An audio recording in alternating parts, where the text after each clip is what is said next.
Welcome back, everyone. This is Dave from Core Productions with my co-host Stacie, here to talk about the original Quantum Leap. We are back to the original series, Season 3, Episode 22, Shock Theater. And this would be the season finale of Season 3. I feel like I've been talking about Season 3 forever. Forever. Yeah. It's been a really long time. A couple years we've been on Season 3, because you were like already in the middle of Season 3 when I joined you. Right. And then, you know, we had a lot of side paths that we took. We like about the new series. The new show. Yeah. All right, and so we're finally at the end of Season 3. A really great season finale. Absolutely. Leading into a really great season premiere. The episode's description reads as follows. Sam leaps into a patient at a mental health hospital and undergoes electroshock therapy. The treatment causes Sam to act like other people he's been. It also weakens his link to Al. Al must find a way to get his friend back to normal and figure out a way to carry out Sam's mission. The episode is written by the Deborah Pratt, the major Deborah Pratt herself, who wrote this episode. And the episode was directed by Joe Napolitano. The episode takes place on October 3rd, 1954, and originally aired May 22nd, 1991. Before going further, I'll tell you a couple of things. One, this is not a spoiler-free podcast. If you haven't watched the episode that aired 30-something years ago, go and check it out, and then come back and give us a listen, if you feel like it. Secondly, if you're listening on one of the platforms that this podcast is now available on, please subscribe. You can also head over to my YouTube channel, Corn Productions, where additional content can be discovered, both Quantum Leap-related and otherwise. If you're already on my YouTube channel, please like, share, and comment, as well as subscribing to our channel. All right, shout-outs this week. Albie and the Quantum Leap podcast, we were, joined them. We've already talked about this extensively on the viewer rankings, but we'll talk a little bit about it again. We joined them for the rankings of the new series on the Quantum Leap podcast. It was a fun time. Stacie was there. We didn't join them for rankings. We joined them. We were doing a rewatch. We joined them on the season 2 rewatch party, a live event that they did on YouTube. I was about to say Facebook. We're just all over the place. My goodness. Yes. A live event they did on YouTube that ran overnight. I spent a great many hours getting to know Albie better. Yeah, and unfortunately, I was only there for a couple hours. I had to work, so I could not be up till 5 o'clock in the morning doing a podcast, as much as I would have loved to have done it. Yeah, but it was great, and we're really happy that he asked us to join in on the event. And like I said, I got to chat with Albie a lot more, and Brian was there, Brian Green from Al's Place, John Irons, which we actually met. Yep, when we met Scott previously to this event, so it was fun getting to hang out with them. Yep. And Suzanne Smiley came for a couple episodes. I got to chat with her, which was great. And who else joined? I know other people joined. I know Sean was there, not Sean, Sam Fain was there from Fate's Wide Wheel. I only saw a little bit. For a small portion of the time. Yeah, I think they only joined for maybe an episode. Okay. I think they were busy. They're very busy. Yes. All right. So, other shout-outs. Minnie Gallup has commented a lot on my original series videos. She makes a ton of comments that I couldn't possibly go over them all. But thank you for joining the channel. Awesome. And Alpa gave us a super like. I've already mentioned this in a previous video, but this might be the first time I'm mentioning it that in a video that Alpa might actually watch. So Thank you very much for that. He also thinks that our channel should have 1 million views based on the research and the things that you managed to catch, such as the inconsistencies in Mr. Ed, the Woody Woodpecker cartoons, and when there are actually full moons compared to when they appear in the series. Well, I will take credit for that full moon one. It's been a while since we recorded that, so it took my brain a second to figure out what you're talking about there, but I'm there now. Yeah, it was Nuclear Family. Yes. So I did catch that full moon thing. That was mine. I'm proud of that catch. But everything else there, I do have to give credit to Matt Dale. These are all things that are in Matt Dale's book, Beyond the Mirror Image. Yes. And so if you don't have that book, you can still order it for print on demand. I forget the name of the website, but go find it. Go do a search. Yes. Beyond the Mirror Image by Matt Dale. You can still order the print-on-demand copy. And it's got amazing content about every original series episode. It's like 800 pages. Yeah. I flipped through it, and there's like so much to read and so much to look into. Speaking of which, I had mentioned previously that Scott Bakula had, I thought he had won an award for Last Dance of Execution. I was actually wrong. I found that he won a Golden Globe for this episode in particular. And it could have gone either way, because both his performance in that episode and this one were amazing. Yeah. Stacie, your overall Scott thought? Bakula's just amazing in general. Yes, right? I agree. That's and why he's amazing in person too, because we got yes. to meet him. Yep, we got to meet my childhood hero. All right. Your thoughts? This episode's amazing. Mhm. This is, of course, one of the top tier episodes. I think most people agree. If you were to make a list of these are the episodes you have to watch, this would be on that list. Absolutely. Right. This is one of those episodes. Amazing performance by Scott Bakula. Yes. Hitting all of these characters. So Sam revisits, let's see, 1, 2, 3, 4, 6 different characters from previous episodes. Some kind of, highlight characters, right? Yep. And he does such a great job embodying multiple characters. Yeah, there's one in particular that could have come off as a racial caricature, and he he avoids doing that very nicely, I thought. Yeah, I think he did an amazing job. I think Dean Stockwell's performance in this episode, amazing. He gets to do a lot more in this episode as Al than he typically does. Yeah, absolutely. Yeah. And even all of the supporting guest cast. Yeah, they were I think they did great. Excellent, yeah. It was believable. Right? It feels like we're at a 1950s institution. It's a scary place to be. Yep. A lot of bad stuff happening. Yes. And we're telling this really kind of powerful story, right? Now, there are a few things that I'm watching and I'm like, okay, this is kind of silly. This doesn't make a lot of sense. Right. But I see why, it's not that's not what we're here for. Just kind of gloss past that, right? Because we're here for a bigger concept here. Right. Within the Quantum Leap world. Yes, absolutely. Yeah, overall, I mean, this is a classic episode. You can't really knock it at all. Right. I mean, there's certainly some things that we can talk about, knocking it a little bit, but overall, pretty great episode. Great episode. Where would you rank this as far as no, we're not doing that. just in terms of season finales. Of the 5 season finales, where do you think this one falls? Okay, I'd have to think about what the 5 season finales are. All right. Well, first there was Play It Again Seymour. I don't think we're gonna. That one. Count that. Throw that away. Yeah. That's just an episode. MIA. Mm-hmm. Then there's Shock Theater, obviously. Right. A Leap for Lisa. Leap for Lisa. And then Mirror Image. Yeah. Well, all 4 of those are really great. I don't know. I don't know. Obviously, Mirror Image is this is the culmination of the entire story. Right. Right? Yeah. But also, we don't necessarily love what happens in that story. No. So, is that, going to be the favorite? I don't think I can call that my favorite. Because I don't love where it lands, right? I mean, I think, me personally, I think MIA might be slightly better than this one. Only because it's a very personal story to Al. It has a direct connection to the finale of the series. And it explains a lot about Al as a character. Right. Well, both MIA and A Leap for Lisa are all about Al. Right, yeah. They're very big Al stories. Yeah. So, yeah, I mean, I think I would rank it slightly above this episode, but this episode is still great. I can't really say for sure. I'm not sure. I'd have to really stew on that. But this is a great episode. Yeah, absolutely. It's definitely a contender for me among those 4. Yeah. Because just like I said, it's got so much range. Right?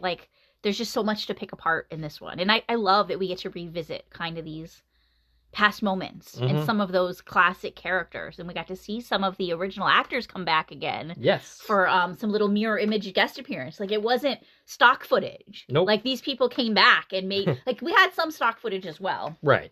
During his dream sequences and stuff like that. But we got guests back. We got Brad Silverman back to play Jimmy in new footage. Right. That was awesome. And the funny thing about that is it's the second of 4 appearances for that actor. Right. Playing basically the same character, except in one instance where he's basically the same character, just differently named. Right. And in the case of Mirror Image, where he appears, he is actually in the episode. He's not like a mirror image. He's playing the character.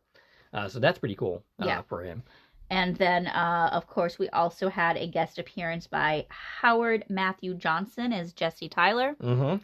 And actually, I think that's one of, like, the 2 appearances that he's ever done. Like, his only credits, I think, are in this series, as far as I recall. Yeah, I think so. That's interesting. Mm-hmm. And Lorraine Shabut. Mm-hmm. Sorry, Lorraine. Coming back as Samantha Stormer. Mm-hmm. Of course, a very iconic character, being the very first female host. Yes. So yeah, lots of good stuff. Yeah. And the cast, as far as like the hospital staff as well, like some great character actors in there. Yep, and we will talk about them as we go. So do we have anything else to say, or do we just want to dive Let's just dive into the scene by scene. All right. Oh, actually, I do have a couple notes here. Let me read these. This is the first appearance of Verbena Beeks. Yes. Notable for that. One of 2. Yeah. Because she'll appear in this episode, and then in the season premiere, season 4, and then that's it for her character. We'll hear about her. We've heard about her before. Yes. This isn't her first mention, but this is for her first appearance. Yep. And so that's notable. And this is one of the only times that we actually do not have a mirror image or any sort of projection of the host. We have no idea what Sam Biederman looks like. Yeah, that's true, because every time we look into the mirror, he's seeing prior hosts. Right. And you know what's really funny? For the most part, the character of Sam Beckett isn't in this episode. Like, for the most part... He has a few moments where he's lucid, but... Yeah. And it's funny because, like, basically his character is not really in this episode that much. Yeah.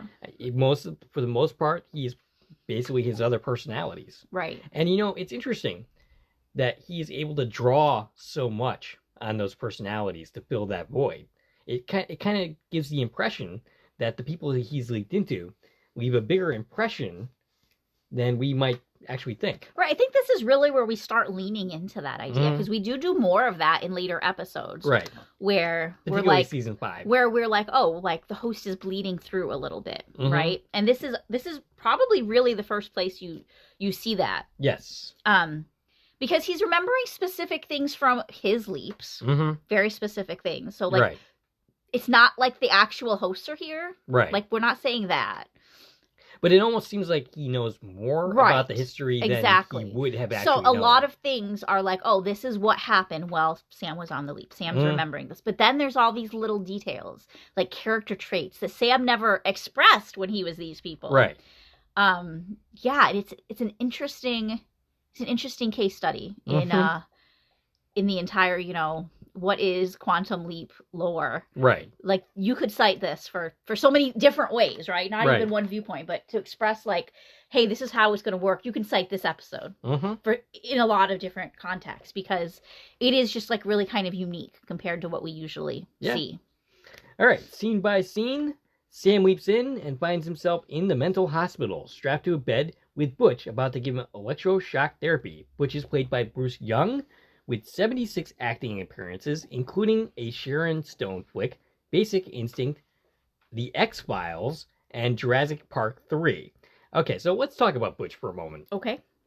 In a prison story or a mental hospital story that we get in television or media, there's always, or not always, but a lot of the times there's a character exactly like Butch. Yeah. Basically a sadistic monster who enjoys torturing people around him. He's the bad guy of this story. And it's curious because, I mean, in 1954 this makes sense. And The X-Files, for instance, has like at least three episodes with this exact type of character that I can think of offhand. Okay. And I'm sure there's plenty more. There's The Green Mile, which had I'm forgetting his character name in that movie, which is actually based on the book, Percy Wetmore.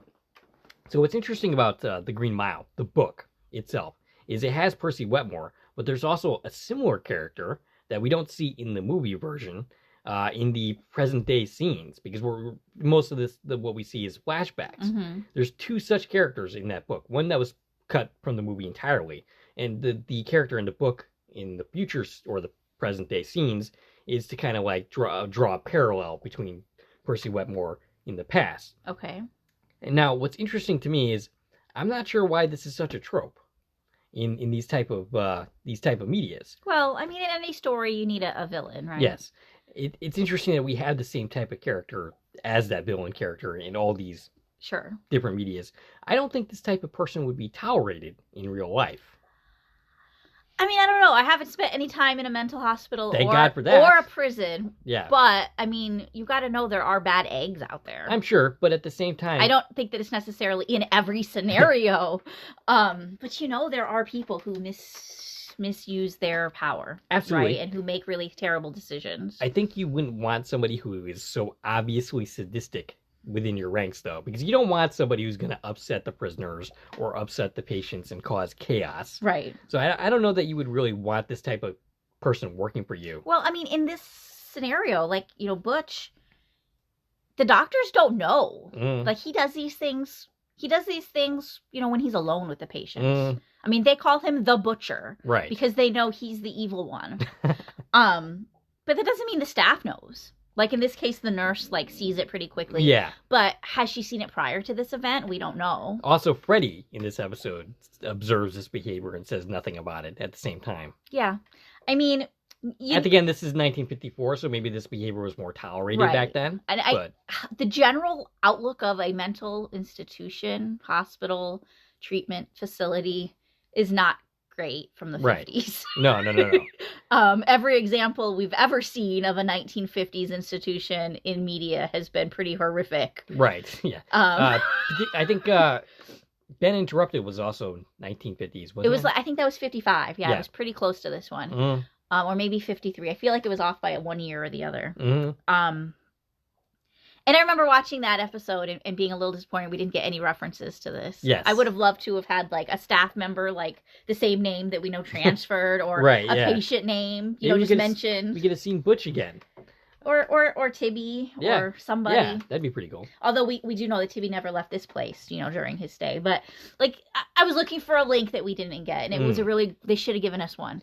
All right, anyways. So in comes Nurse Chatham, played by Lee Garlington, who has appearances in the movie Sneakers and The Good Doctor, which is a show that you and I both watch. Yeah, she actually has 238 acting credits. That's an insanely large number. And she's still acting, as far as I can tell. For my notes, I just put she's in one episode of everything. Like, everything ever made, she's in an episode of it. Yeah. Yeah, if you have over 200 credits, that's pretty amazing. I couldn't even pinpoint anything. I was just like, this list is too long. I can't do it. Like, really good character actors top out at usually around 100 credits. And yeah, 200 credits and above is, like, astronomical. Yeah. So, basically, Butch has the voltage all the way up on the electroshock therapy thing. The shocker. Yes. I don't know what I was trying to interject. I didn't have a better word. Right. Chatham tries to get him to stop, wanting to get a doctor, saying the voltage is too high and will kill him. But she does not succeed. Sam gets zapped and credits. And I gotta say that going from this really intense scene to the happy theme song of Quantum Leap is really jarring. Yeah. I mean, like, it was also jarring in The Last Dance of Execution, but it was also really jarring here. You were gonna say something? I was just gonna let's see what I have in my notes for this scene that you didn't touch on. Oh, we learned that the reason this is happening, the reason Butch is giving this patient shock, is because he punched Butch. So Sam Biederman, who's the host, we don't know that name yet, but he punched Butch before Sam arrived, and Butch is punishing him. Nobody told Butch to go give shock treatment. It's not being used as therapy. It's literally being used as a punishment. Right. And we learned that, you know, Butch isn't supposed to do this, administer it at all. A doctor has to be present. Yeah, and that's a problem I have with this episode, is that they eventually they reveal that they know about the shock treatment. Okay. How do they not know that the doctor was not there? So there's two doctors that we like meet and have lines through this, right? And the main doctor is Harvey Masters, and then there's also Dr. Wickless. Right. And they each think the other one did it. Oh, okay. Throughout most of the episode until it's revealed at the end. So the nurse knows, but she hasn't told anybody yet. Gotcha. And they each think the other doctor, they know he received shock, but they each think the other doctor did it. Ah, gotcha. Because they didn't actually communicate with each other. But yeah, you would think, and it makes you wonder, like, is this something Butch has done before? Like, how often is he giving people shock to punish them? I can't imagine that he would get away with that. Right? Especially not at the voltage that he does, like, to Sam Peterman. You know, so Nurse Chatham, she says she wants to check with Dr. Masters because he's like, Dr. Masters told me to do it. It's fine. And she's like, well, no, that's not really how it works. But here's another, like, thing we're dealing with throughout this episode is, you know, the female nurse, nobody gives a crap what she has to say. Right. Yeah. Throughout this entire episode, she's like, is that a good idea? Should we be doing this? And like, it's funny because she is the only one in this episode that has any concern for patient care whatsoever. Right. I mean, Freddy, sure, but he's like an orderly or something like that. Yeah, he doesn't have any power. Yeah. But she doesn't have a voice, obviously, because she's a woman. Mm-hmm. And nobody cares. Right. Yeah, it's pretty funny to watch the subtle disrespect throughout this episode directed towards her character. Yeah. When she's the one that really seems to actually be concerned about, you know, actual patient care. Right. Nobody else in this institution seems to care about that at all. Yeah. Other than, like, Freddy, and Freddy has no power whatsoever. Yeah, Freddy's pretty, his voice is pretty quiet. Yeah. You know, there was a review on Internet Movie Database about this episode that says, I hate this episode, and it's actually one of my favorites. I think that sums it up, because this episode is a tough watch for sure. And yeah, it gets pretty intense sometimes. Yeah. So when we come back from credits, Sam is getting wheeled back on a stretcher, and he's unconscious. We meet Freddy, played by Nick Brooks. He only has 9 credits for him, including Saving Private Ryan. Butch is whistling, bragging about what he did to Sam, and Freddy comments that Sam has been out for 4 hours. Yeah. And during that that scene where he's being rolled down the hall, we have the best cameo. And that is a patient. The patient's unnamed. And he's reciting the butcher, the baker, the candlestick maker, and calls Butch the butcher. Okay. Now that actor that's playing that is Jean-Pierre Dorlac. He is the costume designer. The costume designer, yeah, right. Okay. He's the costume designer for the whole series. Yep. He's the one that, you know, puts together all these amazing time period outfits that we see throughout the whole series. So this is a cameo by him playing that mental patient in the hallway. Yeah, okay. I mentioned him before because he was going to be nominated for costume design in Southern Comfort, but withdrew his name because there was some inappropriate stock footage used in that episode. Yeah, the costuming for that episode's pretty scandalous. Yeah, yeah. And of course, that's the episode where the title character, not the title, but the host, is actually named after him. Right. Oh, yeah, that's right. All right. So, we see a patient, Tibby, and he asks if Butch killed him. And Tibby is played by Scott Lawrence. He has 140 credits for him, including an appearance on The West Wing. Butch says he didn't kill him today, and Freddy tries to get him to go play, basically. He wants him to go away. But Tibby continues and is undeterred by the threat of no ice cream, even. I mean, that would have gotten me to go away. Mm-hmm.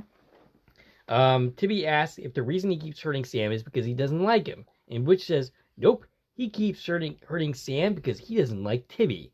And if he dies, it's Tibby's fault, before laughing hysterically. This character is a cartoon villain, basically. Well, yeah, he doesn't care what the patients think of him. Yeah. The patients all know he's this evil creature, but nobody listens to the patients because, you know, we're in a 1950s mental hospital. Right, yep. Now, you had mentioned 1 credit for Scott Lawrence. He actually has a pretty impressive resume, too. Oh, yeah, he definitely does. He's got episodes of NCIS and NCIS Hawaii. None for New Orleans. Yeah, I was really hoping to see a New Orleans credit. And he's got a ton of Star Wars projects as Darth Vader. Yep. So he does the voice of Darth Vader in, like, all kinds of Star Wars projects. Like, more projects than I knew existed, to be honest. He was also in 2 episodes of Fear the Walking Dead, and he had some Star Trek stuff in there, too. Oh, I didn't actually notice the Star Trek Deep Space Nine credit that I see listed there. I'll have to look into that. Well, no, that's not him. Oh, that's not him? Somebody else. I just put Star Trek projects. It was Star Trek stuff I hadn't heard of. Gotcha. Something Star Trek related. Okay. So, Tibby somehow managed to see that it's not Sam Peterman, but sees Sam Beckett. And Butch continues to be an a-hole. Tibby talks to the unconscious Sam when everybody goes away and says he shouldn't have come there. They're not going to help him. They're just going to look for ways to make him die. Nurse Chatham and Freddy overhear this and tell Tibby that that's not true and to go to his spot, which apparently is like right next to where he is. He's basically sitting on his bed right next to this where Sam is. Yeah. And it's funny. This is a good episode for asking the question: who would it have been better for Sam to leap into to complete this mission? And I have a theory that because the mission that is stated is to save Tibby. Right. But I'm wondering if it's also to take down Butch, which is why he leaped into the precarious position that he did and was allowed to go through this. Because otherwise, I can't think of a reason why God, Time, or Fate would leap him into that moment to get zapped like that. That's one of the problems I have with this episode is, what are we here to do? Because I don't right. feel like that makes a lot of sense. Right, yeah. I'll talk about that more when they start talking about it. All right. But yeah, so Freddy and Nurse Chatham are talking about Sam Biederman. Yeah. We learn he's classic depressive, and Chatham really thinks that he belongs here, right? She's like, oh, we're going to help him, Right. Now, I don't think we do a great job addressing mental health issues this day and age, but we are certainly leaps and bounds ahead of where we were in this episode. That's right. I mean, they were doing lobotomies back then. Yeah. So yeah, but I'm surprised we didn't try giving Sam a lobotomy. But yeah, Chatham genuinely believes that she is helping people. Yeah, and she's the only one who actually seems to care. She said she's been a nurse here for 10 years. Yeah. So she's been doing this a while. So she seems like a good person. She's just kind of misguided, playing in a bad system, more or less. Yeah. So yeah. Chatham says that what happened to him happens to a lot of people, and Freddy finishes that sentence off with, they get committed and then they go crazy. Which was very true of the time, specifically. Especially, I should say. He says he would probably be better off going home. And that's when Al appears at the 5-minute and 52-second mark and concurs with Freddy. He doesn't yet seem to know about the shock treatment. Yeah, he just got here. They just found Sam, so. Which is interesting. Ziggy doesn't seem to know about this, but yeah. Ziggy doesn't like to talk a lot. Right, yeah. Doesn't need to tell them the important information. So Tibby is in the background eating a Twizzler, as he will be throughout the episode. And first of all, I love Twizzlers. Yes, you do. That I used to eat them back in high school as a good luck charm for the basketball games that me and Adam, your husband, filmed for B3 TV. But I moved to ask, how does he get that Twizzler? Who's giving him the Twizzlers? Freddy? Maybe. That'd be my guess. Okay. So somebody nice, not Butch. Yeah, definitely not. Chatham tells Freddy that Sam is... Oh, yeah, we've already covered that. Okay, so Al is excited, telling Sam that he gets to use his own name, and Al is now catching on. Because Sam's just waking up at this point. He's been out for 4 hours. He's just now coming conscious. And Al is just now catching on to the fact that Sam doesn't look so good. Yeah, and we learn, Sam Biederman is the host. We're at Havenwell Hospital, and he's here for acute depression. Mm-hmm. And we mentioned Dr. Beeks right here. Al says that Dr. Beeks is working with the real Biederman, trying to figure out what's going on. But Sam's not really with it. Mm-hmm. He's out of it pretty bad at this point. And he starts kind of reacting to all the things Sam is saying in front of the nurse. Right. Chatham says he might not recognize anyone right away, and Al says he wouldn't recognize any of them because he's never seen any of them before. Al starts to give... Oh, yeah, we already said that. Chatham starts quizzing him, and he's out of it and upset. Chatham says Freddy to get the doctor, and Sam, to Chatham, angrily tells her that she shocked him. Now, I'm thinking at this point that this is still Sam, and not necessarily him, switching to another host just yet. Right. Al realizes at this point, with horror, that he got electroshock treatment, and tells Sam not to worry, he's going to get him out of there. Sam is increasingly getting upset. Al is frantically telling him that Ziggy is working overtime on this. Okay, so he wasn't before? I mean... He's a computer. Yeah. Or she is a computer, whatever. Right. Isn't Ziggy always working? Yeah, basically. Shouldn't Ziggy always be working? Overtime, yes. I mean, doesn't Ziggy work all the time? Right. Does Ziggy even get paid? I don't think Ziggy has time off. Does Ziggy get, punch in a clock in and out, at the end of the day? Sam repeats to Chatham that she gave him a shock treatment. She apologizes, saying it shouldn't have happened. Al tells them they need to find out what he's there to do so he can get out of there. Sam tells him he needs to do that now, and he's saying that out loud. Al says at first he needs to get rid of Florence Nightingale, but Al forgot that she just sent Freddie to go get Dr. Masters. Right. So we meet Dr. Masters. He arrives here. Dr. Masters is played by David Preval. Yes, he's a pretty decent character actor. He's got 111 acting credits. He was in the Shawshank Redemption, which also is interesting because that was a prison movie, which also features a similar character to Butch. And he was in The Pretender, which is one of the series that Jessie Targum has talked to me about. Jessie being the daughter of Tommy Thompson. I've had frequent conversations with her. Tommy Thompson was a producer on that series as well as this one. And she actually worked on that series too, I believe, as part of casting. So Sam reacts badly to Butch as Dr. Masters talks to him. He points to Al and says he doesn't care what Al says. He doesn't have to help anyone. And Al is watching this entire scene play out, and he's scared. It's a lot of chaos. Sam is acting crazy, and he's clearly very scared as to what's going on with his friend. And Tibby, meanwhile, is screaming, "Hey, that's not Sam Biederman!" Right? Yeah. Like, what? You guys are all crazy. That's not him. Right. Butch asks who the heck he's talking to, which gets him yelled at by Dr. Masters, who tells him to back off. And Al starts to explain that he's a hologram to Sam and tries to tell him about his host. But Sam has now morphed into Samantha Stormer, the personality of his previous host from What Price Gloria, the first time that he was a woman. He tells the assembled staff about the life of Samantha Stormer, looks at his mirror image and sees her, and Sam thinks he's there because she hit Buddy Wright. Yeah, Buddy Wright, who I'm still convinced is related to Ian. I'm going to keep saying that till we, are told otherwise. But yeah, Samantha Stormer, she says she's an executive secretary at the National Motor Company in Detroit. It's 1961, and she is 26 years old. So the whole time, Al is just looking at him horrified, and he's starting to sweat. Sam says he doesn't deserve to be punished for what happened to Buddy Wright. Dr. Master calls for another doctor. That's Dr. Whitless, I believe. Dr. Wickless, yes. And Al is telling Gushy to get Dr. Beeks on the scene immediately, and she takes forever to get there, by the way. Al continues to try to tell Sam who he really is and about Quantum Leap, and bits and pieces of this conversation is leaking out to the doctors because Sam is repeating it. Yeah, and meanwhile, Samantha sneaks a cigarette. Yep.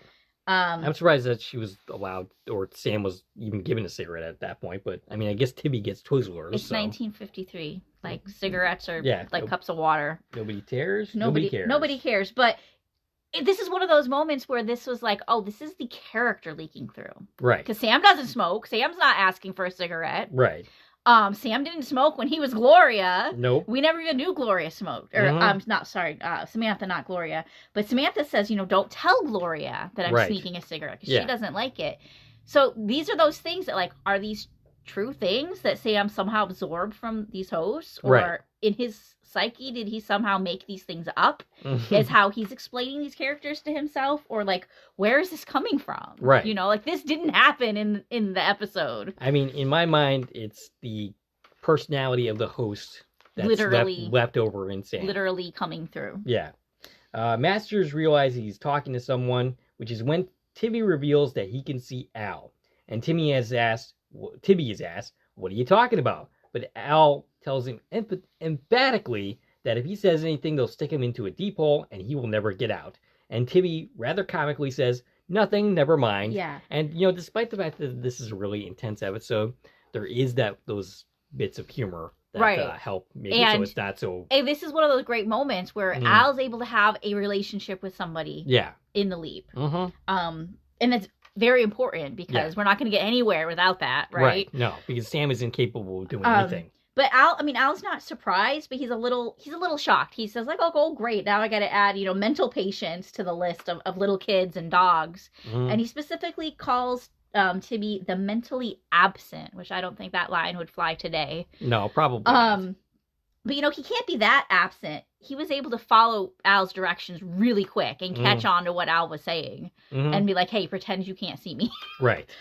So, Tibby's holding it together pretty good, considering he spent most of his life in this hospital. Yeah. He should be way crazier than he is after this experience. Yep. Dr. Masters thinks Sam is suffering from multiple personality disorder. Today, that would be referred to dissociative identity disorder. Now, people still refer to it as multiple personality disorder, but the clinical term is dissociative identity disorder. And I actually know somebody who has that disorder, and I've talked to her about it a little bit here and there. Al tells him to tell them that he is Sam Biederman, and that he is very tired and would like to take a nap. And if he doesn't, he will never get out of there. Sam unconvincingly relays this message to Dr. Masters. Yeah, clearly Samantha is talking. Right, yeah. And despite not really wanting to, he eventually ends up granting Sam the nap. Yeah, and Al has a great line. He says that Masters is looking at him like he's a frog in Bio 101. Yep.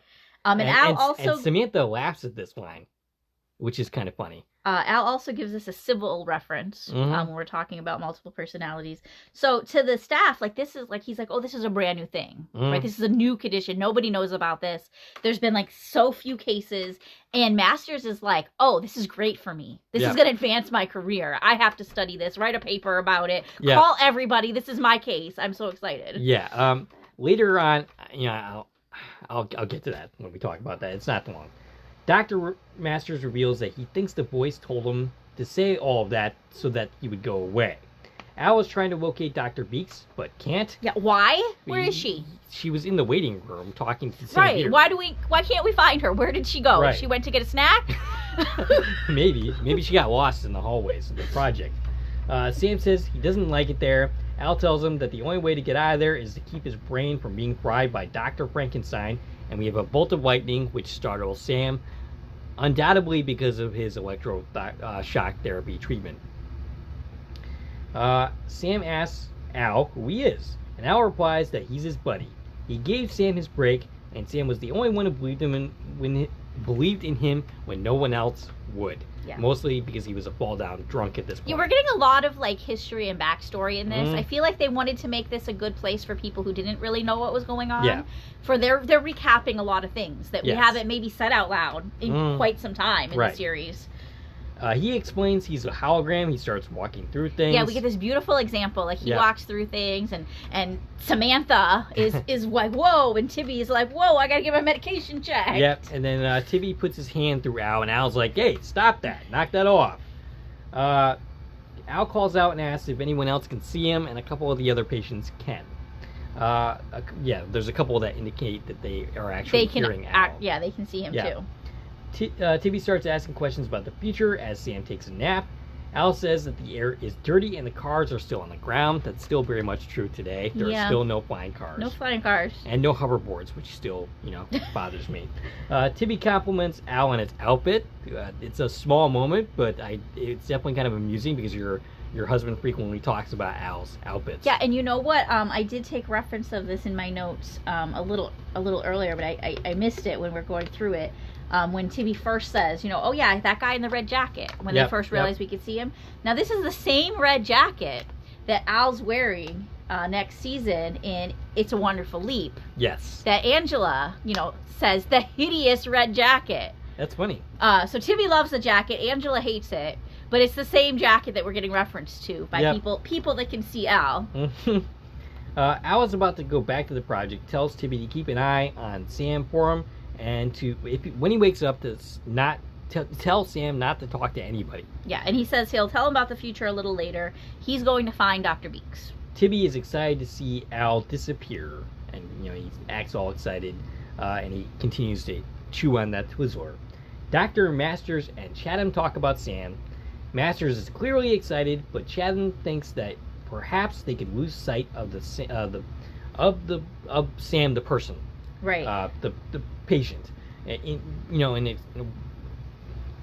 okay, that they're losing sight of him as the person while doing the research on him. Right, as I was saying before, Masters is just super excited Like, cool. Like, I get to study this. And Chatham's like, well, wait a minute. We're his doctors. Like, we're here to help this person, not exploit him. And Dr. Masters, in a very subtle way, just reveals just how little respect he has for Dr. Chatham. He's like, if I become Nurse Nurse Chatham.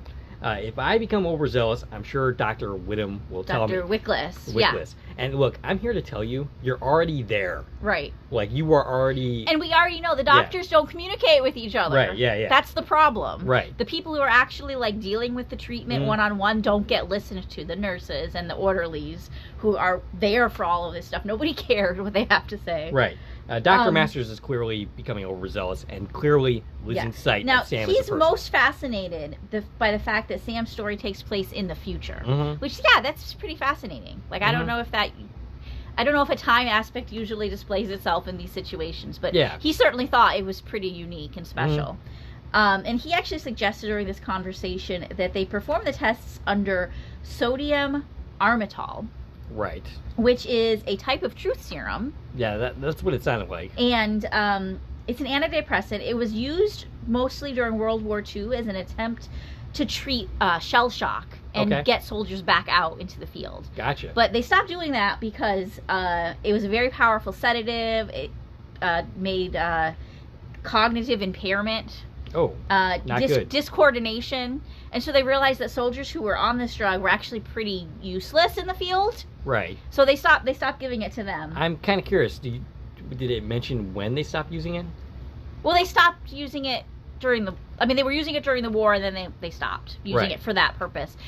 It still was being used medically, I think, through the 90s. I saw references of it. Yeah. Okay. But they stopped using it, like, in war combat. Situations. Yeah, gotcha. But it's now known that it invokes false memories. So every time it was being used, as a truth serum, that wasn't working. Right.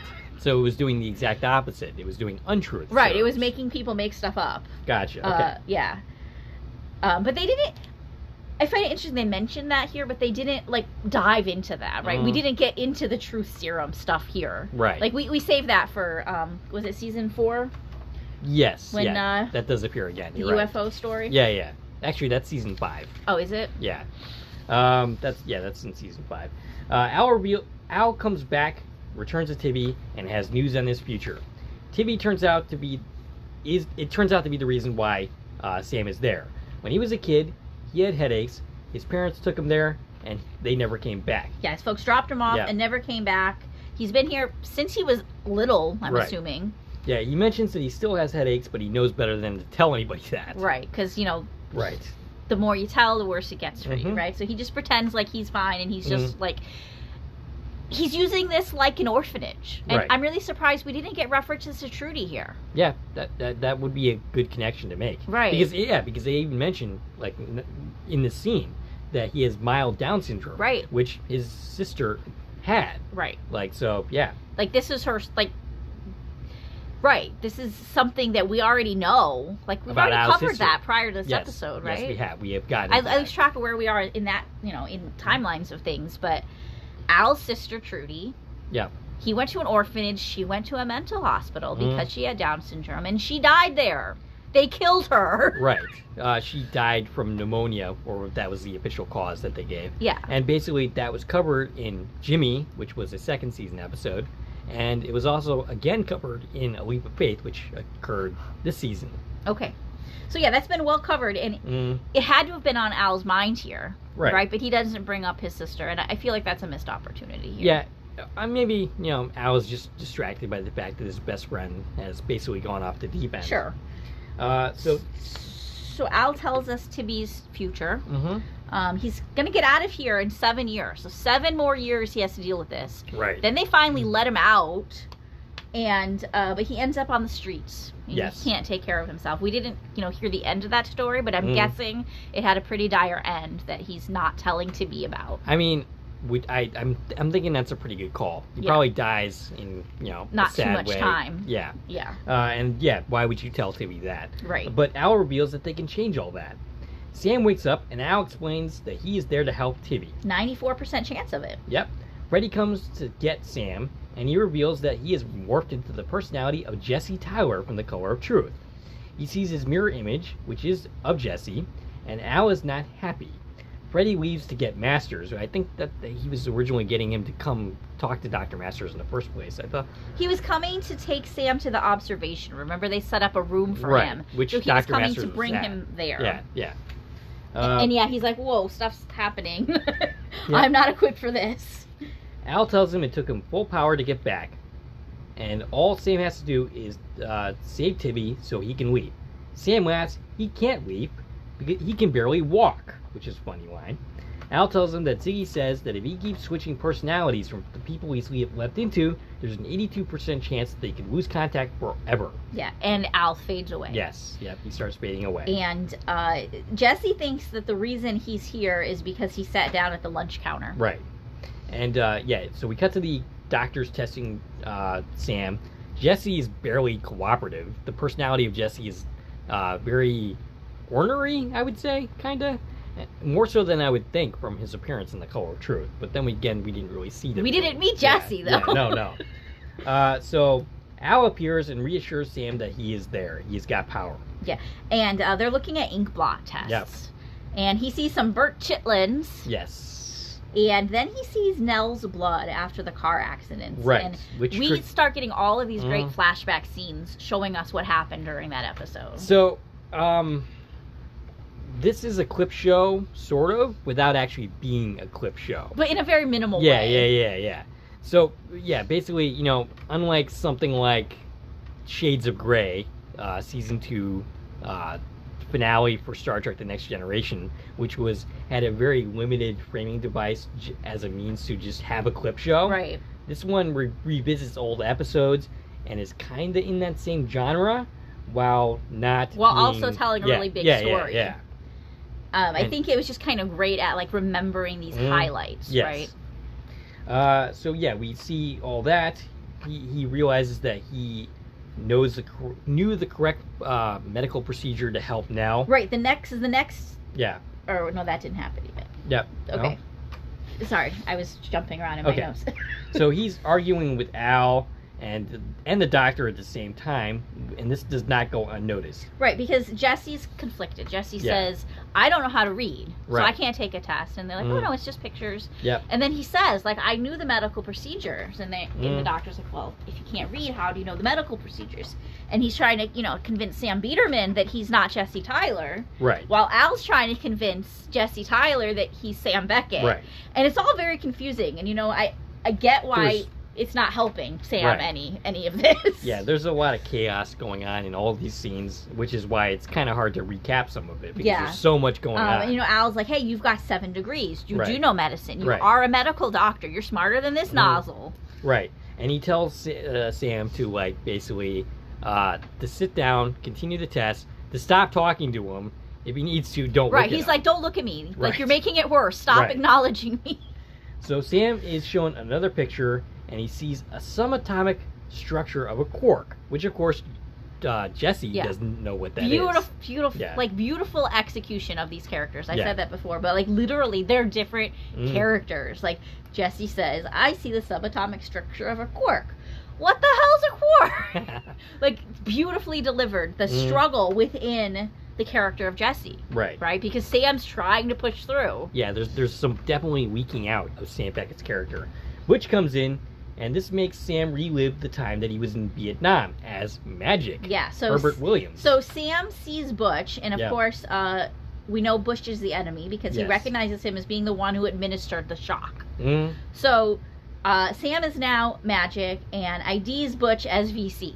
Yep, and it's really funny that we have Magic return in this episode, because that's a connection to the new series. Absolutely, but we don't get a mirror image this time. They didn't bring back that actor for the mirror image. And they also didn't bring in Ernie Hudson either. They didn't have the foresight to do that. No, he's probably hunting ghosts at this time. Yeah, probably. Was there a Ghostbusters movie in '93? I think there was one a year earlier in '92.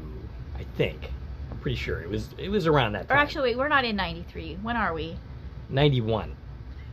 So yeah, I think that might be either around this time. He possibly was filming Ghostbusters. Yeah, probably. So. But instead of the mirror image, we get some flashbacks of Sam and Tom in Vietnam. Yeah, And then, basically Sam is freaking out, like he's back in the war. Al looks like he knows he's losing Sam. He talks Sam down and tells him the military speak to get out of that situation. Like, he basically wants to... he says name, rank, and serial number. Right, yeah. That's, give him your name, rank, and serial number, just like, you were captured by the enemy. Right, yep. He tells Sam to tell them that he wants to secure for the night. And so we got Magic's details here, yeah, right? Yep. His name, rank, and serial number. He is Signalman First Class, Herbert Williams, United States Navy, serial number D195686. Important stuff right there. Yeah. And he also says it's 1970. So right. We're moving further ahead in time. Once again, in the future. Yeah, piquing Master's interest even more. Al tells an unconscious Sam that all he has to do is teach Tibby to read. Tibby tells him no one has ever tried to teach him anything. He can't learn the ABCs, but he can learn music. And this gives Al an idea. He's going to use rap music that Sam and Al programmed into the computer before Sam started weeping, presumably. Right. And so Tibby's like, hey, teach me a song from the future. He just wants to know about the future. And that's when Al's like, well, maybe I can, do both of these things. And we get the original piece of music, the ABC rap. So he starts the music, and, this is a great scene. Did you happen to write down the song? The lyrics? I don't have the lyrics, no. Okay. But the song's out there. It is on the official Quantum Leap soundtrack, yeah. So the music's out there. We won't include it because we'd get in trouble for that. But, yeah, we don't want to do that. But it's a fun song. Oh, yeah. And I know Deborah Pratt wrote it along with somebody whose name I don't have. I apologize for that. But she helped write the lyrics for this. She wrote the episode as well. Right, but I'm saying she actually wrote the song too.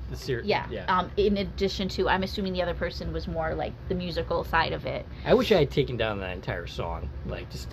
It's another instance where I don't think it would fly today. No. We're calling them Looney Tunes. Right. And, yeah. And there's some probably not great language in there, talking about mental illness. Yeah. But it's a fun little song. Yeah. It's a great moment for Al.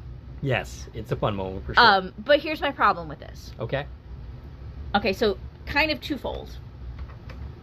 We're told, hey, in order to leap, you got to teach Tibby to read. Right. Why would Sam Beckett have been brought to this moment in time to teach this kid to read when he's not even getting out of here for 7 years? Why today? Well, if your whole goal is teach him to read so that in 7 years he can support himself. I think that the mission that we are told that Sam is on is not the actual mission. I mean, that's usually how it goes, because right. Ziggy kind of is terrible once you really look at Ziggy. Right. I think that might have been like a side mission, but I don't think that was the main mission. Because if your job is to help this person, support themselves, wouldn't you do that closer to when they're actually ready to get out? Yeah. Or, I don't know, have some more immediate goal to help him with something? I think maybe the overall goal was to perhaps save Sam Biederman's life. Which we kind of failed at, I think, because we kind of really messed things up for Sam Biederman. But, on the other hand, I think we were there to take down Butch. Perhaps. Yeah. But they're not telling us that. No, they're telling us, you're here to teach this kid how to read, so in 7 years he can get a job. Right. Now, here's the other half of this. I said it was twofold. Okay, I used to teach kindergarten. Yes. I've taught people how to read. I've helped facilitate that process. Yes. You do not teach someone how to read by teaching them how to recite the ABCs. Okay. Yes. That's like step 0 out of 500 steps. Okay. You teach a 3-year-old to say their ABCs. Yeah.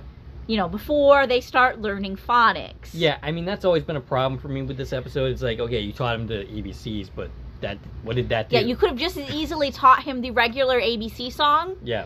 And that's all we got here, is he can literally recite the ABCs. Now, one thing you can argue is, maybe this gave him the confidence he needed to think he can learn how to read. Yeah. So he'll put some effort into, because, he told Al, you can't teach me how to read. I can't read. So maybe it helps him with his confidence a little bit. But Al's like, we did it. He knows how to read now. No. He knows how to recite the ABCs. Recite the ABCs. That doesn't teach you what the letters look like. It doesn't teach you the letter sounds. It doesn't teach you how to stick them together to make words. Right. which are all really big steps you're not going to get from learning a song once. Right. So yeah. So the other inmates join in on the song. Tibby successfully learns the alphabet. We're told that's what solves the entire problem. Eventually, the inmates go nuts. Freddy interrupts, like, he sees this chaos Freddy breaks happening. up the party. And do these staff live here? Like, they've been there the entire day, and now they're there overnight. Do they not have shift changes? I mean, I'm assuming there would have to be shift changes, but, yeah, I don't know. We're with the same staff for 24 hours throughout this episode.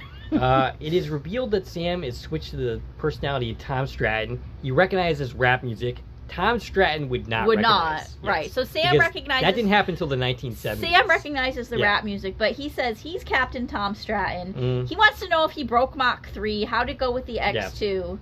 And Al says, Tibby's going to be okay now. Sam, get ready to leave, like we're leaving. And he starts to basically beg him to leave. Yeah. And then Al basically just disappears. He fades out of vision. And even when in the personality of Stratton, he refers to Al as Al. Like, right. Al, like, where'd you go? Right. Like, that was, in my mind, that moment was Sam Beckett. Yeah.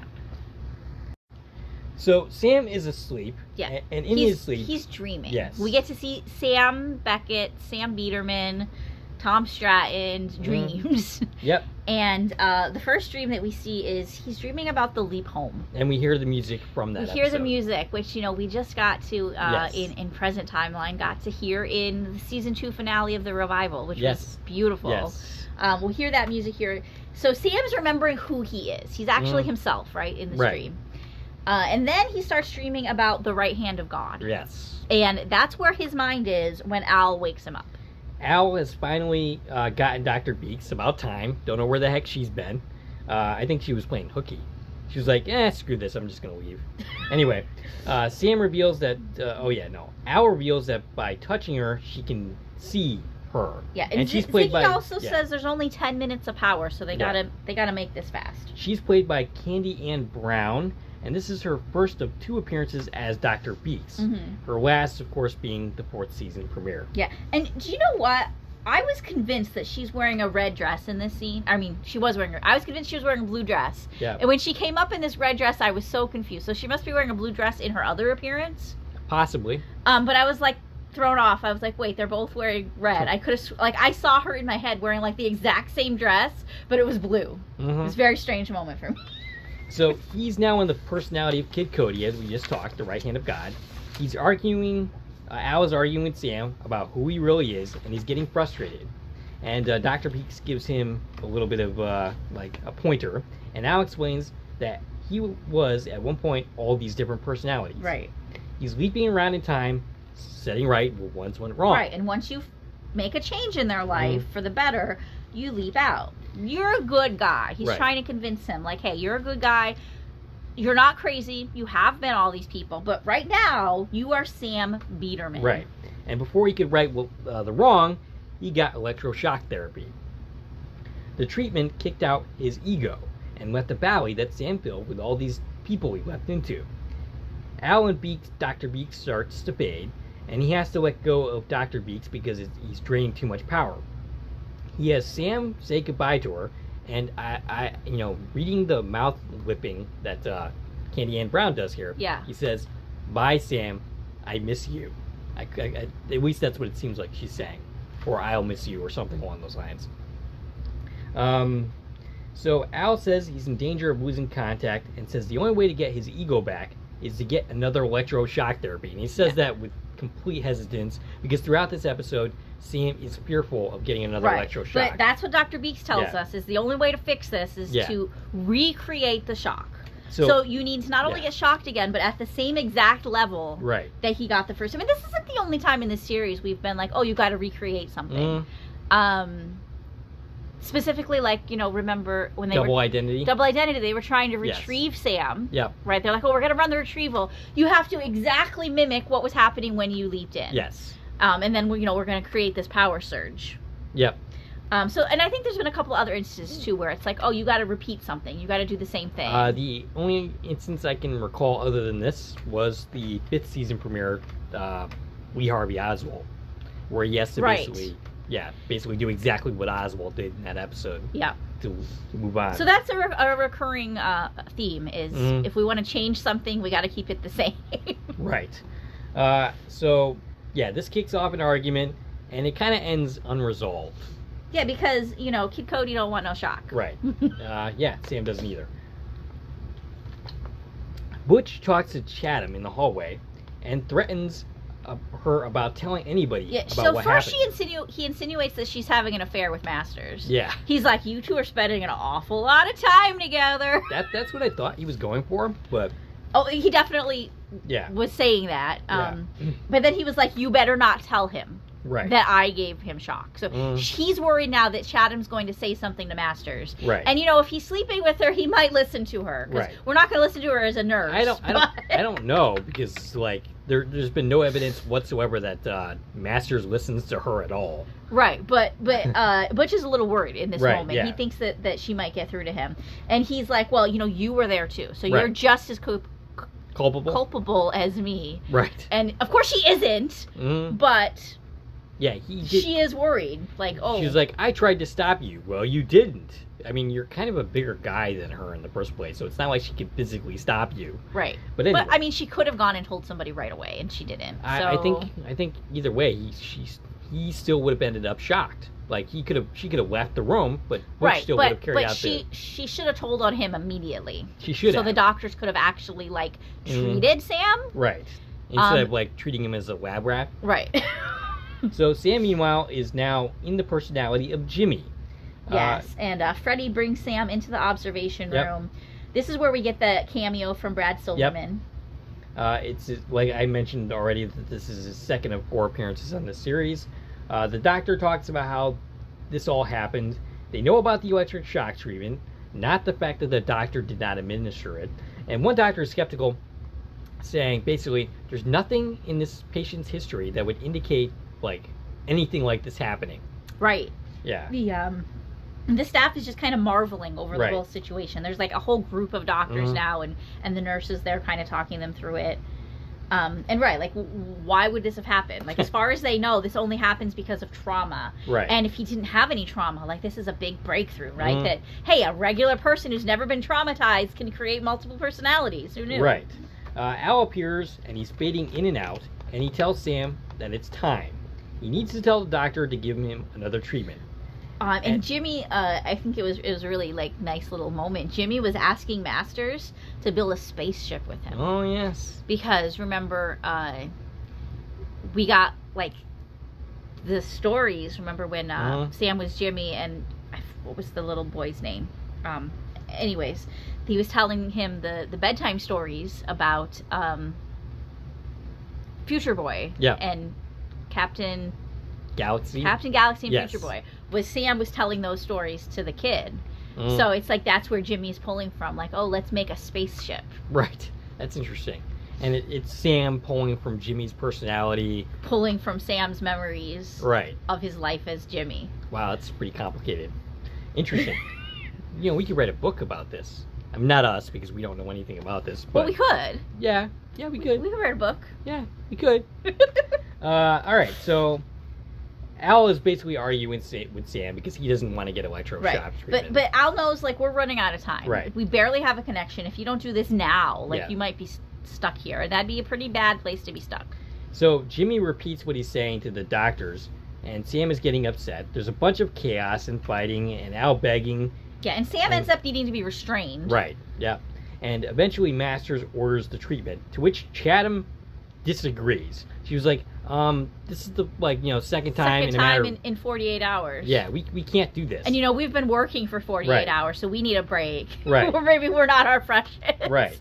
And Chatham is trying to get this shut down. Al tells him he needs to get this. Oh, okay. So we're in the treatment room. We're in the treatment room, and Chatham is trying to Al's still managing to hold on somehow with this weak connection. And she's objecting, as she has throughout the entire episode. And Al just keeps telling Jimmy, what he needs to say, and Jimmy's repeating it. Dr. Masters has this line if you can't be objective about patient care, I don't need you in this room. And it seems to me like she's the only one who's objective. So Dr. Masters is way out of line there. But. Yeah, and so it's Jimmy saying, I need the same shock as yesterday. Right. And I think it's really a beautiful scene that it's Jimmy who's going through this. Yes. Like, it's so much more powerful than if Sam was here or any of these other hosts. Absolutely. It's done so well. And it is revealed by Chatham that Butch gave the treatment. And right. all so hell Masters, breaks out. So Jimmy's like, what voltage? And the same voltage yesterday. Master says, what voltage was it that Dr. Wickless used yesterday? So he thinks the other doctor did it. Yes. Yep. But of course the other doctor thinks Masters did it. Right. So this is what Chatham says. It wasn't Dr. Wickless. It was Butch that administered shock yesterday. And it was set at 200, which we know is way too much. Yeah. And you could just see the look on Butch's face. Right. Like, he is completely shocked that she told. And I can't believe he didn't realize that this would come out eventually. Right? He looked like he'd just seen a ghost almost. Like, his whole face just went like this crazy expression. And it led to Butch and Masters having this whole argument off to the side. They're arguing with each other. And we continue to hear this argument over what in happened yesterday. And so it's just Nurse Chatham and Jimmy. Yeah. And Jimmy's begging her, please do it. Shock me. I need you to shock me, or Al's going to go away forever. Right. Chatham relents, and she is slowly lowering the shock. She sets it to 200. Yeah. She's slowly lowering the thing down. She's peeking at Dr. Masters and Butch, having the argument. Al is, basically yelling, do this. Right. And Sam is looking up at her with complete fear in his eyes, as Jimmy. Yeah. It's so beautiful. Because it's so tense. Sam knows, this is what has to happen. Yeah. Whatever part of Jimmy is there, he understands what's happening. But here's my question. Yeah. Why did the nurse actually do this? I can't even... It doesn't make sense fathom why that she would... Like, from our perspective, she's helping him, right? She gets it done. It's very important that she does this. Because if nobody did this, that'd have been bad. But it feels really out of character that she's like, this mental patient who's begging me to give them lethal shock. Yeah. And I'm just going to do it while they're not paying attention. Right. When I know how dangerous this is. Right. I've been objecting to it ever since it happened the first time. I know I'm not allowed to administer it at all as a nurse. So, I'll have more to say about that in a second. So, basically, she does it. There's a, electric sound. Everybody in the room reacts. Sam, there's a bolt of lightning. And both Al and Sam leave. Okay. And a bolt of lightning because throughout this entire episode, we're having this ridiculous rainstorm outside. Yeah. Like, that's been overture of the entire episode, thunder and lightning, and now the lightning just came right through the window into the machine. So we don't find out what happens to any of these characters. Right. Which is... At all. Right. So Butch has to be fired. Of course. And not only that, I think he should face charges for attempted murder. But what happens to Nurse Chatham? Right. What possible justification could she give that gets her out of trouble for doing this? Okay, I just got an idea. Okay. And just now this hit me. She's like, I'm saying, why would she do this? It doesn't make sense that she'd actually help him. Because she doesn't know that this is helping him. Right. She doesn't know that what he's saying is real. Maybe it's a leaper. Oh, okay. Somebody else just left into the nurse and did it for her. Okay, that makes sense. Maybe it was Addison. Maybe it was Ben. Maybe it was some leaper we don't know yet. Yeah. Maybe it was Martinez even. Yeah. Somebody.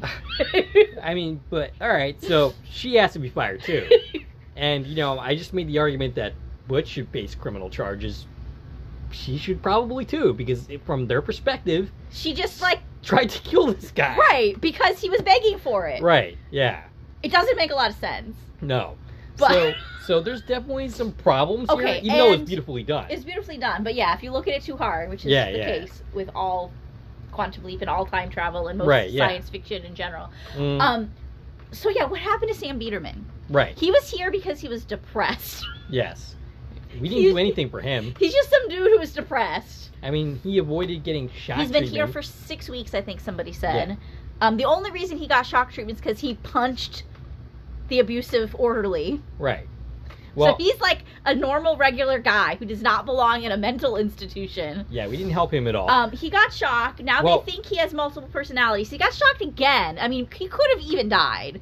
I mean, I guess he didn't take the shock treatment because Sam took it in both instances. Right, but in his record, that's what happened. He got ridiculous shock. Right. I mean, he's going to come back and he's not going to have multiple personality disorder. Right, anymore. that's going to be gone. So from their perspective, he's going to get better.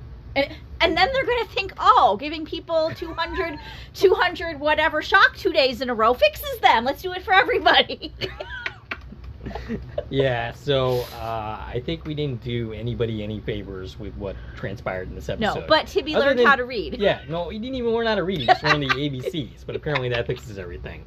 Yeah, so yeah, there's some issues here, but which is why it would have been great to revisit this hospital. Yeah. Instead of that other random hospital we revisited in Ben Interrupted. Yeah. I would have loved to have looked back in on these people and learned something else about them. Because we learned nothing. We don't get like any and this happens, nothing. We get nothing at all. Because the next time we see them, Sam is laying on the ground, and speaking of which, he's wearing the same outfit he was wearing in the mental hospital. He's wearing Sam Biederman's clothes. Why? Well... I mean, okay, so were those clothes duplicated? or did Sam Biederman end up naked in the past? I mean, yes. So, yeah, that's a question. And that specific point is something that really confused me as a kid. Yeah. The whole, what is happening with Sam? Because physically right now. So you would think that he would, Sam would either not be wearing anything. If he traded places with Al, maybe he should be wearing Al's outfit. Right. Or he should be wearing a Fermi suit. Right. So a Fermi suit's what Sam was wearing last time he physically, so where's his clothes anyways? What happens to the frickin' Fermi suit when his body's physically leaping? Yeah, that's a good question. The aura of it exists on the host, right? Right. Yeah. Okay, we're not gonna go there. No. Nope. Okay. All right. All right. So Sam is laying on the ground. Scene. He's on the ground. Al's there. Yes. He's dressed in a full military uniform. Yeah. Old style. A World War II uniform. Army, I think. Yeah. Sam, Al is asking Sam. He's holding the hand link. Yep. And Sam's himself again. Yep. He's fully back. Mm-hmm. He has no impairment at all. He's Sam. He seems to also remember everything that happened. Yeah. At least we get a little hint at he's aware of the leaping. And he says, we must have leaped together. Except in the season premiere, he doesn't seem to actually remember what happened at all. He just remembers the bolt of lightning when he talks about what actually happened. If I'm remembering correctly. Okay. Al is like, what am I doing in this uniform? Right. And then Sam is like, oh, you know what? Sam figures it out first. Yeah. And he's like, come here. Yeah. And Al just tries to walk through this cannon that's hanging out on the lawn. I don't know why there's a cannon hanging out here. Maybe it's a town green or something like that, and it's just something that's there. Yeah, but it's kind of weird. I don't but, know. I mean, this is an iconic scene, right? Yeah. This scene, is everywhere. Everybody knows this moment. Right. Al tries to walk through it, and he can't. Right. And that's when Sam realizes he's a hologram. Right. And then Sam walks through and realizes, you just said that, so I don't know why I'm repeating it. And they both give us our season end. Yep. Oh boy. And that is where season 3 ends. And what a cliffhanger. Yes. And how do you wait until the next season to see what happens next? Well, fortunately, we don't have to. Fortunately, we don't have to. I don't think I ever had to. I don't remember waiting on this one. I think I must have seen this. I must have seen this in syndication because I don't remember sitting on that cliffhanger. Yeah. I mean, I was watching randomly on and off when they were first airing. Right, me too. And then eventually I watched a marathon where I caught all the episodes I missed. Exactly. USA used to play it every day. Yeah. Amazing episode. Yep. Going into an amazing episode. Yes, 2 in a row. But yeah, the whole what just happened in the science. Yeah, it's a little funky, right? Yeah. How did they actually switch places? Yeah. And if they switched places, right? So I remember as a kid, I always was under the impression that Sam is Al now. Right, and that's what you actually told me when we were talking about this episode. And then people told me, no, that's not the case. Yeah. And I was like, but he's in the imaging chamber. Right. Which is where Al was. Right. So the lightning strike somehow caused Al to leap And then... So Al left. He was never in the accelerator. Mm. He was in the imaging chamber. Yeah. Bolt of lightning, which we've been told before, lightning, like, even we were just talking about it, the double identity. Yes. They were talking about lightning and electricity, and I feel like a couple times they've mentioned, like, a bolt of lightning could make you leap. So, I guess the lightning strike caused Al to leap. Al left. Sam to leap back into the imaging chamber. So Al's in the host. Yeah. Dressed in their clothes. Yeah. So his body's there. Al's body's there. Yep. That host is in the waiting room. Yep. Does he look like Al or does he look like Sam? I mean, we don't address that right. at all. So, yeah. But this is me trying to work through this. I would assume that... Of how a 3-person leap works. I would assume that he looks like Al. And then Sam is in the imaging chamber where Al physically was. But he doesn't have Al's clothes. He doesn't have the hand link. Yeah. The hand link leaped through time. Right. Yeah. Or no, wait. Yeah, no, he doesn't have a hand link. No. So he's in the imaging chamber, but he doesn't have Al's clothes. He doesn't have the hand link. He's got Sam Biederman's clothes. Right. Which, yeah. I mean, like... Did Sam Biederman make it home? Yeah. So you think Sam Biederman is leaping around in time? Naked? I mean, okay, so we've got 2 leapers. We only have 1 host. Oh, yeah. So where did Sam Biederman go? Like, did he make it home? You would assume so. But then, so from the perspective of the people that are there, he's wearing clothes, and then suddenly he's naked because he doesn't have his clothes anymore. Or the clothes just duplicated. But the hand link didn't duplicate. The hand link traveled through time. Yes. It didn't duplicate. Otherwise, they both have one. Right. So, yeah, maybe the clothes didn't duplicate. He just appeared naked, and everybody's in even more trouble. Where's Al's clothes? Yeah. So I guess the host. So nobody looks like. Okay, so I always thought Sam should look like Al because him and Al switch places. Yes. So he should have Al's aura. Yeah. But then people told me online that that's wrong. Yeah, no, he's himself. I think he is himself.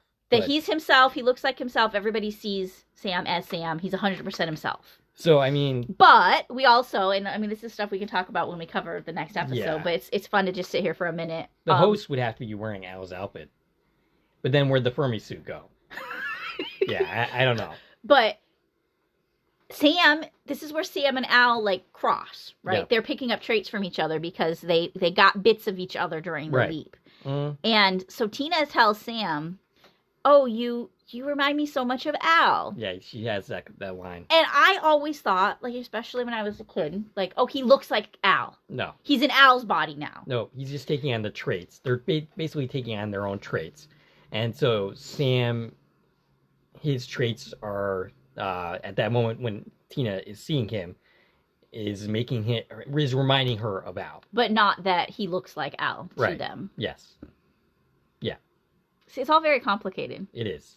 And I think if you pull the strings, like as we are right now, it doesn't make even a lick of sense. So Sam's home. Like, he's fully home. There's no more leaping involved in him. He's good. He could have just stayed. Yeah. And forced Al to keep leaping, except for we have to save Al's life, of course. Right. But if it wasn't for that hiccup, they could have just officially switched places here. Yep. Which I kind of wish they did that a little more. Played with that a little longer than one leap. I mean, if this show had continued, they might have done that. Yeah, they were going to do something where, like, Al was going to leap looking for Sam, right? That was the next step. Yeah. But, I wish we'd have played this out just a little longer. More than one leap. Yeah, that is one of my regrets of the series. I mean, the next episode is great and all, but I definitely would have wanted to have stayed there longer. Yeah, Sam goes home for one day, and he's like, I gotta leap again. I gotta go save him, which, of course, you gotta save him, but... And then we're just back to status quo, right? We forget this happened. They mention it once or twice in the future, but we kind of like, oh, Sam's back leaping. He's stuck again. A lot of that... Retrieval still doesn't work, even though we now knew how to leap him into a specific place. That's not good enough because we still can't retrieve him. A lot of that comes down to NBC. Yeah. Or actually, at the time, serialized television just wasn't a thing. Right. So, we wouldn't have done a multi-part arc involving Sam being home, even though kind of wish we did. Yeah. But, yeah. And, that episode, 4-1, is, our basis of project, right? Like, we've been in the project very little, but that's the episode where we're there the most out of the entire series. Yeah. We saw it a little bit in Genesis. We get bits of, like, the waiting room in different episodes. Yep. And, like, the hallway outside the waiting room. Like, there's a few scenes here and there, but this episode is really the only one where we're in the project most of the time. Now, there is episodes where we are back at the project, season 4, Killing Time. Season 5. But the funny thing is, we don't see any of these other characters. All we see is Gushy for the remainder of the series. After the next episode, the only person from the project, other than now, that we see is Gushy. And this is our only opportunity. And we do see Verbino one. Oh, no, that's it. That's it. But this episode we see her. Yeah. Yeah, then we don't see her again. We don't see Tina again. Right. Yeah. And it's unfortunate. Yeah. Donna. Donna. Yeah, so all right. So our intentions, we are going to be covering the original series. We're going to talk about the week back, I'm assuming, next week. Soon. Yeah. Maybe next week. Well, we gotta look at our calendar, but soon, very soon. Yeah, so... because we're not going to wait 6 months before we cover this cliffhanger. We're going to head right into it, because what great episodes. Yes. How can you not, like, just link them together? Looking at the calendar, it seems to be that we can squeeze in the week back, and then the episode after that, play ball. And then we will be returning to where it all began, with the first episode, Genesis. Yes. Which I covered initially on this channel. Yes. So okay, Dave's first Quantum Leap adventure on Corner Productions YouTube channel was to cover Genesis. Yep. Now, you were already covering This Is Us at this point, right? Yes, so you'd been covering television. Yeah, and I was kind of approaching it in a This Is Us way, where every line has meaning. So I was, to be frank, it was not my best work. It was not your best work, no. But it's also, to date, your highest viewed video. Yeah. It's at 100 and something thousand 108,000 right views. now, as of when we talk. Yep. Which is really unfortunate. Yes. Because it's not your best video. No. And the majority of people who are listening to that don't come back. Right. Yeah. So we've been talking about this for a long time. We're gonna rewatch Genesis together. Yep. And have an actual conversation like we've been doing since, mid-season 3 for the original series. Yep. Been doing for the new series. And hopefully that video will start getting some traction instead of that other one. Yes. That is the ideal. That is why why we were doing it then. Yeah. That specific date is because it's the 35th anniversary. 35th anniversary of Quantum Leap. Yeah. This year, but that date specifically being March 26th. 26th, okay, is the day that Genesis aired. Yes. The actual date of our first Quantum Leap broadcast. Yep. So we're going to do that on the anniversary, which is super cool. It is indeed. It's super cool. And so make sure you put that on your calendars and come check that one out, if nothing else. Yes. All right. Do we have anything else to say? I think we've been going on for quite some time. We've been ended the episode 20 minutes ago, and we're still like talking. Yeah. But it's exciting stuff. Yeah. Season 3 was a long one. Mm-hmm. Yeah, but maybe, we'll also hit some of the season 1, 2, and early 3 episodes again together at some point. Probably not all of them. We absolutely could. I don't think we'd go through all of them. We'd do, selected episodes. Yeah, maybe we'll do some of our favorites together that, I didn't get to be involved in that conversation. Right. There's no reason why we couldn't do that. Yeah. As well as, of course, seasons 4 and 5. Yep. We're going to eventually hit all of those. Yep. So that all of the episodes will be covered in some fashion. Yes. On the channel. Yep. Eventually. Exciting stuff. All right. And we've got other stuff going on with our other series as well that we've got to sneak in there. Yep.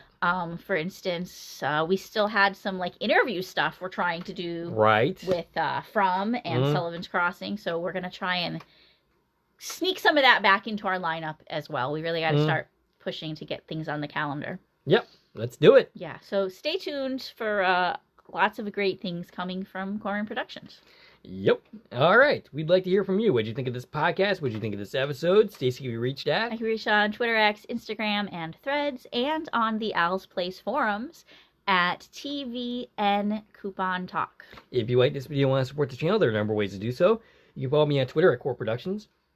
You can join one of my Corn Productions Facebook pages. You can buy something from the Corn Productions store on Zazzle. You can buy me a coffee, which is a way to support content creators such as ourselves. You can join a Corn Productions membership for 99 cents a month, which is a new way to support the channel. And of course, you can like, share, and comment on this video as well as subscribing to our channel. This is Dave and Stacie from Corn Productions, signing off.